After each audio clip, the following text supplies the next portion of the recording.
That wasn't an answer to what's fun, was it? Saying that we're dealing with like crises of our age.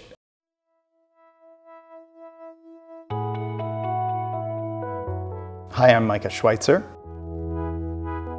My role at Crowther Lab is head of communications, and that means I'm on the lookout for what stories the lab has to tell and ways to share them with the world. Sometimes I'm working on translating science into plain English. Sometimes I'm working on coordinating international media engagements. Sometimes I'm speaking with scientists to develop narratives and develop ways of sharing the science and ways to talk about it. So it encompasses a lot of different things.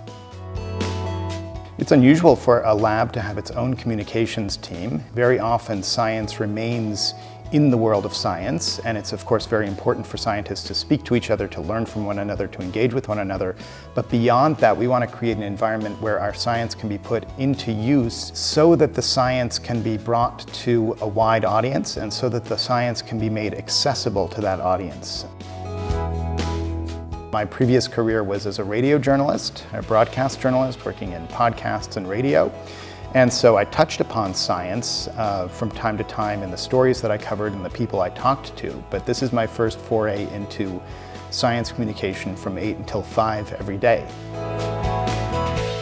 For me, one of the inspiring things about working for Crowther Lab and working in this interdisciplinary group is the fact that we are dealing with the major issues of our time. We're dealing with climate change and biodiversity loss and how those things are connected.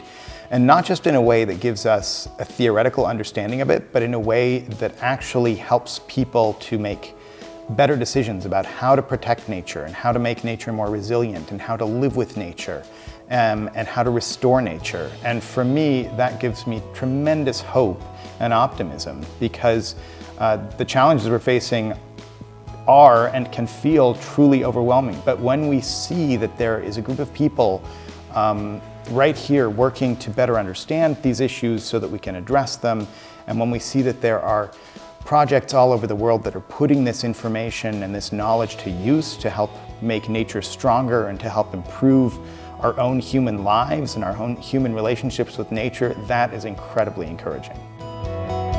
So on the weekends, I'm often going for walks or going hiking. I also really enjoy music, I enjoy good food, I enjoy cooking, and I really enjoy all the seasonal treats that Switzerland has to offer.